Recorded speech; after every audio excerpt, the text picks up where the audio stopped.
Hello everyone, GoldenNova here, and we're back with another selection from the Patreon's Quasar Commander. This vaunted tier dictates a video I make every month, and this time around, we're going to be taking a look at a theme of goofy gears that, for some reason, actually has lore. I cannot make this stuff up. Premiering in the August 2011 core set Generation Force, Geargia hit the scene at the beginning of Xyz format, with future sets building on a theme that loves machines and Xyz summoning. These mechanics pilot a number of vehicles, all the way up from the wild blue yonder to the deep depths of the ocean, built by the benevolent Dr. Kurosu to combat the creations of the evil Dr. Girik, the Geargias. If you haven't played the Master Duel solo mode for this, I highly recommend it. The story is like a mix of Mega Man and Tokusatsu, it's amazing. And it was also amazing in the competitive scene, forming the backbone of a value-centric deck that would make powerful rank 4s while slowly grinding out advantage, crushing the opponent between the gears of justice. And today, you're gonna learn all about them. We'll open up the chassis to examine the machine, see how all the cogs fit together, then see if there are any components we can add to improve the efficiency. It's time to speed up our RPS with these rock, paper, scissors champions with Geargia Explained.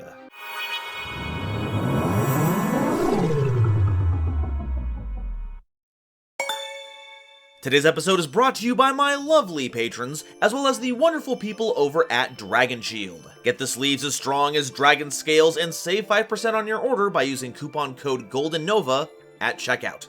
So what's the deal with Geargias? Well, they're a series of Earth machine monsters, and while a majority of them are level 4, we do have a trio of level 3s, the Geargianos. This gives us a few extra options to dip into the rank 3 toolbox, but it's far more likely you'll be seeing a different forecast, if you will. The primary goal is to get the right monsters on the board to access the Xyz mechanic, which is kind of the story for most themes during the Xyz era, but our twist is that we get repeated value by flipping our monsters face up and face down. While not proper flip monsters themselves, we have a few that have the sub-terror effect to flip themselves face down, and when flipped, do things from searching to hard removal. So if we want to take advantage of that, and not just overlay for overlay's sake, we'll have to balance playing out our bosses and playing Pac-Man. Let's start by covering our level 3s. Geargiano has 500 attack and 1000 defense, and you contribute this card, then target a level 4 machine monster in your grave and special summon it, but its effects are negated. Fun fact, this came out a year before any other Geargia card, so it was just kind of generic machine support for a time.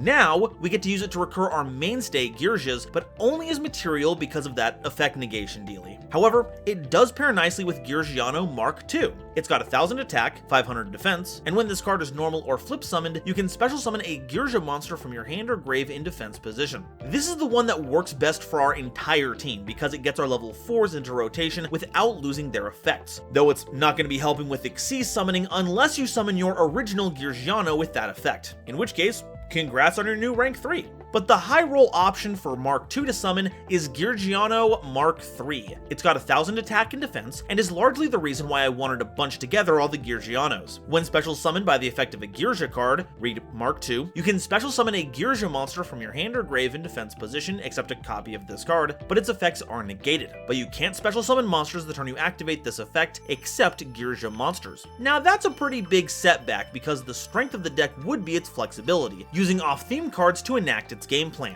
However, if you wanted to access the next monster, you're almost required to use this because its summoning conditions, especially during the Xyz era, were pretty steep.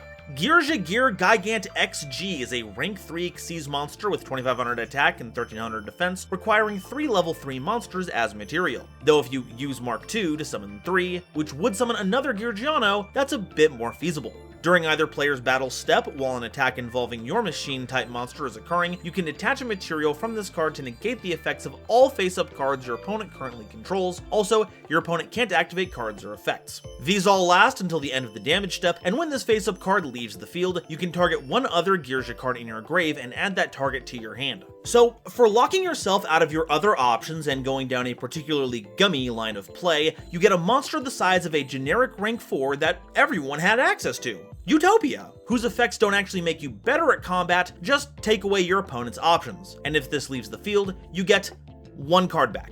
So yeah, this hardly saw any play, if at all. And what's funny is, this got a structure deck. This was the headlining card. They put this on the box art. They wanted this to be the selling point, and it flopped. Thank goodness this came packaged with all the other old Geargia cards, including some actually good new ones. Otherwise, this would have been extra painful. Mark 1 and 2 would still see play for other reasons, but this dashed any hope that a rank 3 Geargia deck would be possible. You could say that it had Geargia no future. Okay, now that we have that behind us, let's look forward and check out the really sweet level 4 monsters coming up. Geargia Accelerator has 1400 attack and 800 defense, and if you control a Geargia monster, you can special summon this card from your hand in defense position. And when this card is sent from the field to the grave, you can target a Geargia monster in your grave, except a copy of this card, and add it to your hand. This helps to make our rank 4s as quickly as possible, while also helping to hold down the fort if you don't have that combo ready. It can eat an attack, which picks up a Geargia from your grave and gets it back into your hand for later use.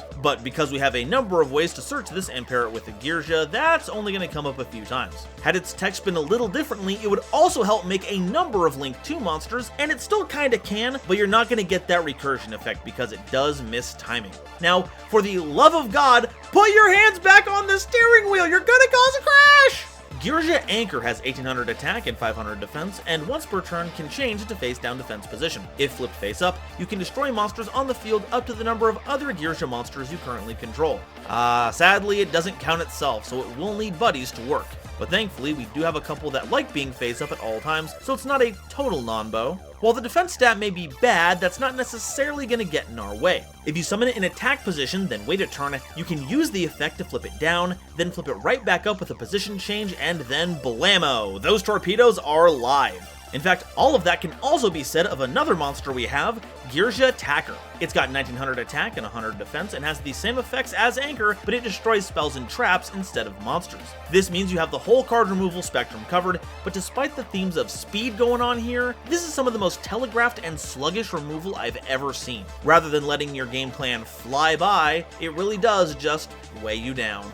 Geargia Armor has 1100 attack and 1900 defense, can flip itself face down once per turn, and when flipped face up, you can add a Geargia monster from your deck to your hand. That's one of our big searchers, and boy howdy was it a good one. Until your opponent established a monster big enough to deal with this, which wasn't likely on a normal summon, Armor would just sit on the field and get you a free monster every turn. Flip up, get a Geargia, maybe poke in for 1100 if the going was good, then retreat behind the double shields until next turn. Or, if you grabbed Accelerator, you could plop it onto the board next to Armor and make a rank 4, letting you seamlessly pivot between offense and defense. It was kind of absurd. But it's a sign of the times that doesn't really cut it anymore.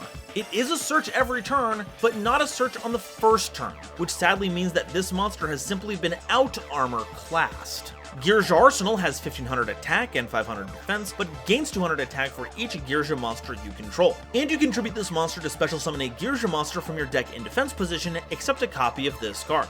This was your main vehicle by which you pressured your opponent. Having just one other Geargia on board bumped it to 1900 attack, potentially growing to 2500 with a full board. But if battle wasn't your thing, you could trade this in for any Geargia. You could summon Geargiano Mark III to begin that horrible decision, or Armor to get your search engine going. Sadly, the defense position requirement means that summoning Anchor and Attacker aren't really the best, but being able to swap over to the monster that gets you other monsters is still a good option. You just gotta know when it's a good time to change Geargias. Geargia Augur has 500 attack and defense, and when normal summoned, you can add a level 4 Earth Machine monster from your deck to your hand, except a copy of this card. Also, you can't declare attacks or special summon monsters except machines for the rest of the turn. This was one of the new monsters introduced in the Geargia structure deck, and it had some real hype to it. You could grab Accelerator to make an instant rank 4, though only machine ones, or any other member of the vehicle Geargia gang. But it's not limited to on-theme options. Any level 4 Earth Machine is accessible here. But I'll be real, very few actually jumped out to me as real options. Maybe Machina Gearframe or Karakuri Saizen for a later turn. I mean, you can try to dig in and find a hidden gem, but I'm gonna be honest, especially with a restriction like that, it's not that deep.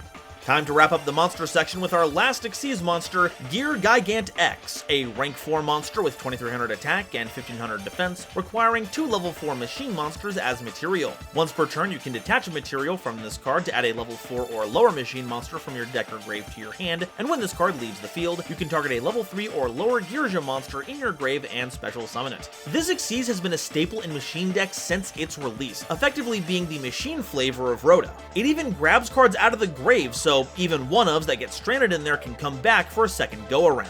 and if your opponent removes this, you get a Geargia back, though only one of the Geargianos for what good that'll do. This card has been a huge part of any machine deck that's stocked up on level 4 monsters, and that's not going away anytime soon. My only complaint is that the card itself is not a Geargia monster, meaning it doesn't count towards anchor or attacker's removal effects. How do you have 2 Geargias in your chest plate and still not be a Geargia? Come on. Alright, that's all of our monsters. Now it's time for the spell and trap card of the theme. Geargia Change is a quick play spell card that targets 2 or more Geargiano monsters with different names in your grave. Special summon them, then immediately after this effect resolves, Xyz summon an Xyz monster using all the summoned monsters and no other material. Oh wow, they tried to make Geargia Geargigan XG work, huh? Like, if you get all 3 in the graveyard, then yeah, this technically makes it without even applying any restrictions to you. But even still, our rank 3 just doesn't cut the mustard. Thankfully, we're not limited to what we can make, so this is a way to make utility rank 3s, but I don't care how much legacy support the government sends, I am not playing Geargiano Mark III!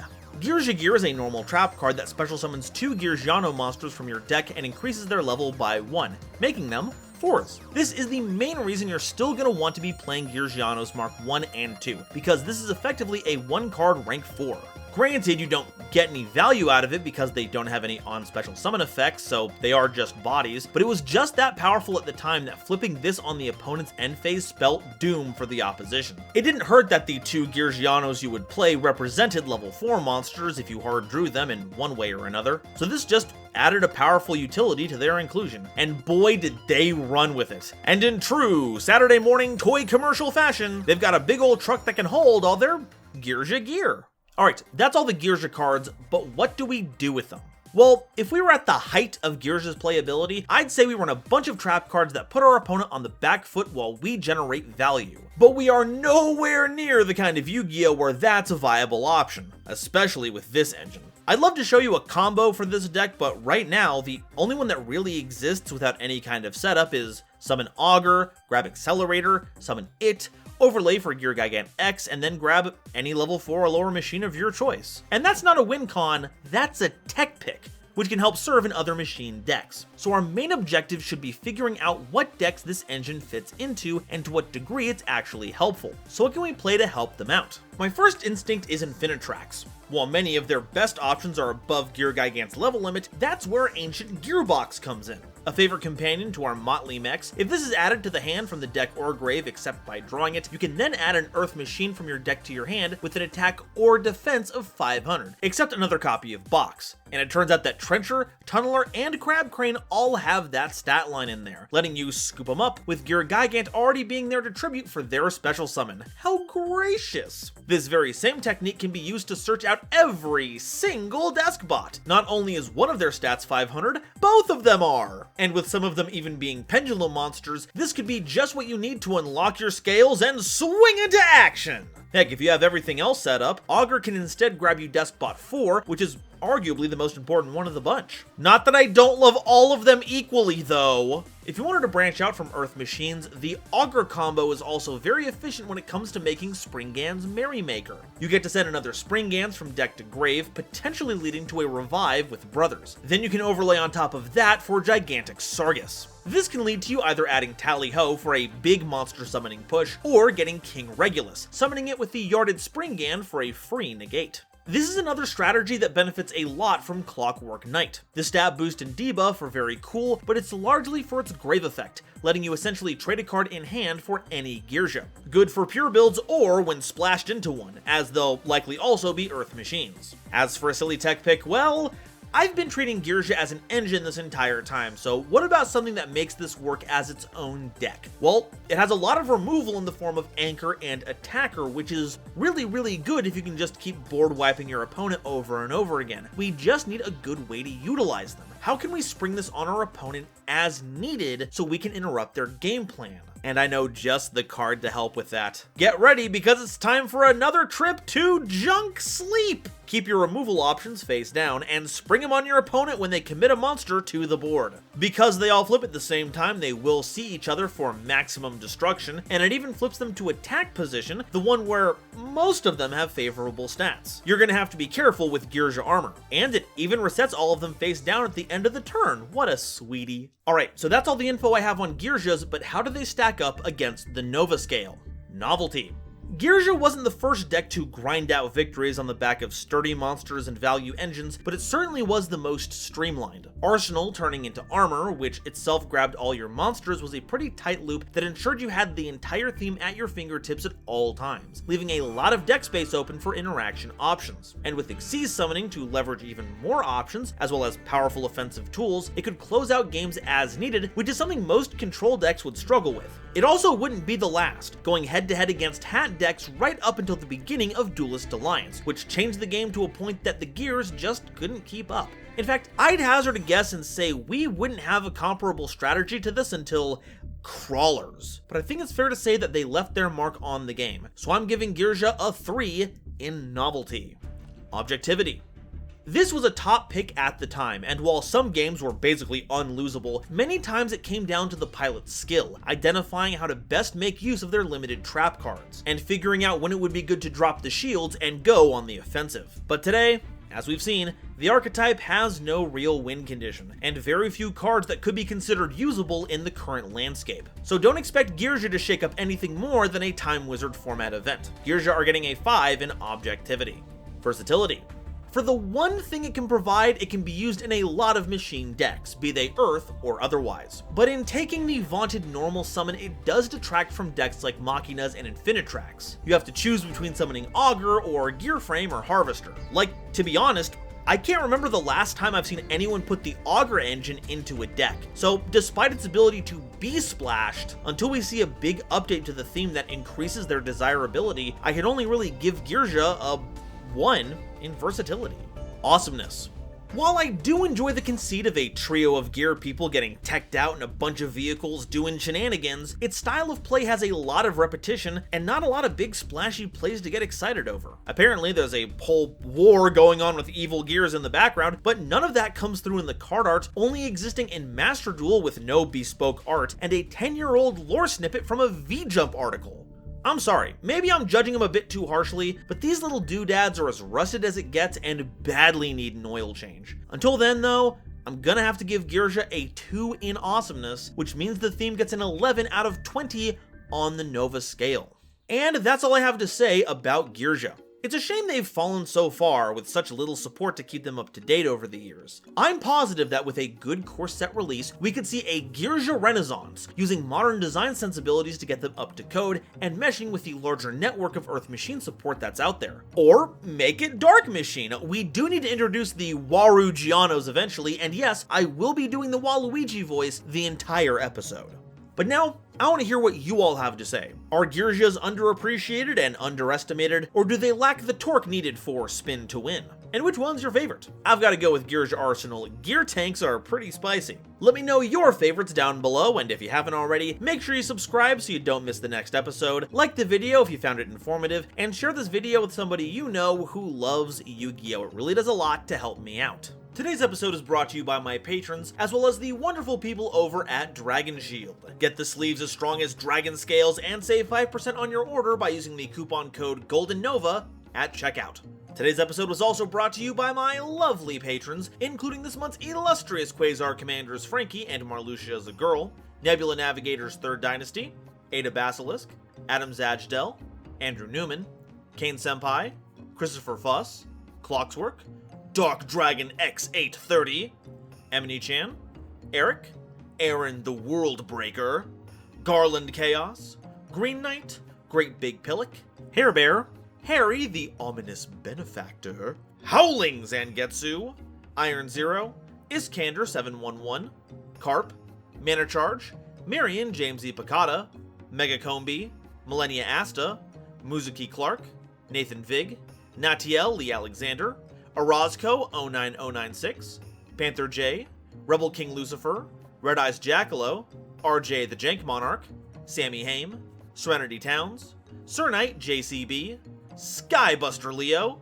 That One Dumbass, The Wizard Moose, URTV 667 and Xander Wolfensberger, Cosmic Crusaders Alpha Sly, Almento 5010, A Random Pup, Ariel Kersey, Beluga Masta, Blitzwolf, Blue Gem, Borger with a Shotgun, Chaz Ghost, Childish Lamar, Dr. Reaper RIP, Drachenwald, Eki Bullock, Einzig, Eva Padilla, Hike Boyagian, Herbal D, Inblink, Jester Designs, Kale the Dragon, Kevon Public, King Scarlet Yu-Gi-Oh!, Smiley Face, Lemon Yu-Gi-Oh!, Lord Whoop-de-Doo, Manga Pages, Matt Simmons, Mix Boofy, Michael Shimabukuro, Misty, Nitromo, Shizuki Nijimura, Sophie, apparently, Stephen Williamson, Taylor Seymour, The Legendary Raven, and Zal Dreka, as well as the wonderful Starlight Explorers you see on screen now.